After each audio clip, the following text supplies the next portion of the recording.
Okay, Meph is back. Okay, cool. Alright, openers. Fort Pot 3 on both sides. Interesting that Brendan picked that one up because he seems to be wanting a very aggressive game. I don't think he picked up a Fort Pot for the health increase. Ah, I thought you said 4 pot rather than the 4th pot there. No. I was a tad confused. No. Yeah, Elixir of Fortitude. Is that better? Yep, that'll do. And they've both got the red elixir and the 3 pots on each side. You were right. I think Jax would probably be better saving for a later game. So Cloth 5 could have been a good option, as would Boots 4. He doesn't seem scared of Riven, though, which is interesting. I guess maybe he has got some sort of tactic that we've overlooked, or he's putting a lot of stock on his Counter-Strike, or he's looking to just, capitalize on mistakes. Those are some definitely viable strategies, although I've learned over the years that the mind of Brendan is an enigma beyond the reach of mankind. So we'll see what happens in the match. Alright, so here we go, getting underway. Meph's out of the gate already, so... Okay, already we can see that Brendan is not really approaching the creep line. Meph is just trying to, push the wave as much as possible. He doesn't care. I guess he wants it on Brandon's side, so... He's actually taken a fair bit of minion damage for his trade on Brandon. But yep. Brandon... Oh, he's just lost that CS, so... it's not the end of the world to lose the farm game on Jax, because he's still got relatively good base damages with Empower and whatnot. For the mid game, it's just late game Jax is a monster in sustained fights. Okay, so Meph hits 2, and he has opted to take Key Burst as his level 2, so no big surprises. Yeah, I think because Riven hits her Power Spike 3 and definitely 6 before Jax, his main Power Spike, Meph will want to get dominance in order to reach the experience barriers faster. And if that involves taking the minions quickly, taking a bit of attack damage from Brandon, then that's probably a worthy sacrifice in his point of view. Okay, so Meph... Okay, so while you were talking... so Brandon popped his Counter-Strike to get an opening for minion kills.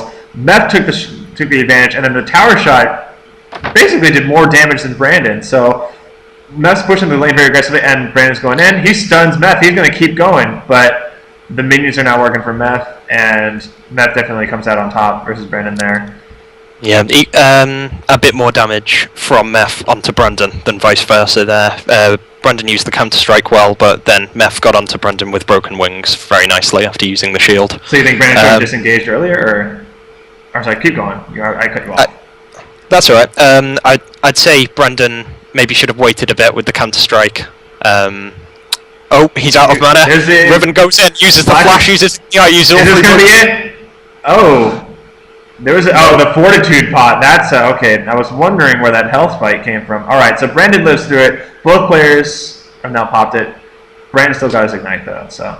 Yeah. Brandon goes back and buys boots and pots. Riven stays in lane for the time being and has a farm advantage of 7. It looks like Riven will go back now, and yep, Riven's now hitting the recall. So the boots are an interesting pickup. I suppose I can't disagree with it just because he really needs to adapt to the mobility that Riven offers. And Jax is pretty mobile himself with the Leap Strike, but not mobile enough, it seems. Yeah, I'd be a bit unsure about the boots pick myself. I mean, with Broken Wings, I don't think picking up the Boots of Speed would be enough to get away from the immense mobility Riven brings to the table.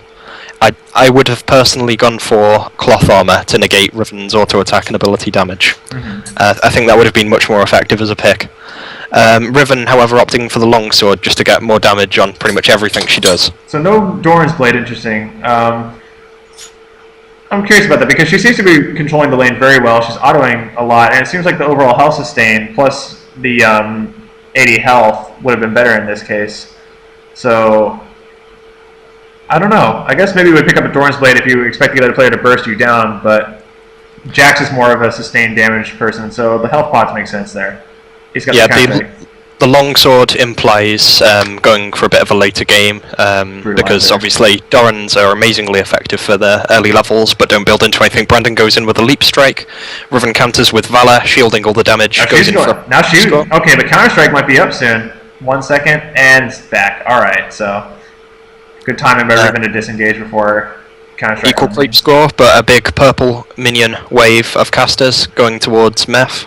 And he's going to take some damage for that, but he wants to keep the lane frozen. That's a pretty good choice by him because Brandon can't engage very easily. We've seen that the tower is very threatening. Now that the levels are up, it might not be as big of a deal. But yeah, Meph's just controlling the lane. He's going in. Okay, so Meph's opting to just completely disengage every time that Brandon throws up the counter-strike. So he's saying, I'm not going to power through. I'm just going to wait it out. And we'll see if that changes based on when he's got his ultimate up, because you really need to take advantage of every second of that ultimate. So I believe that if he ults and Brandon counter-strikes, it's not going to be enough, and Meph will just power through. Yeah, Riven pretty much needs to guarantee that she has every second of her ultimate up, as you've said, because the lower you get Jax, the more damage the ultimate strike will do. I would say wait for Jax to use both Leap and Counter-Strike before going in, but I don't know if Brendan will allow himself to be caught in that position. Only time will tell, and both champions now have their ultimates. So Riven now has increased attack damage, increased attack range, and the ability to cast Wind Slash. Jax now has Grandmaster's Might, which does a more powerful attack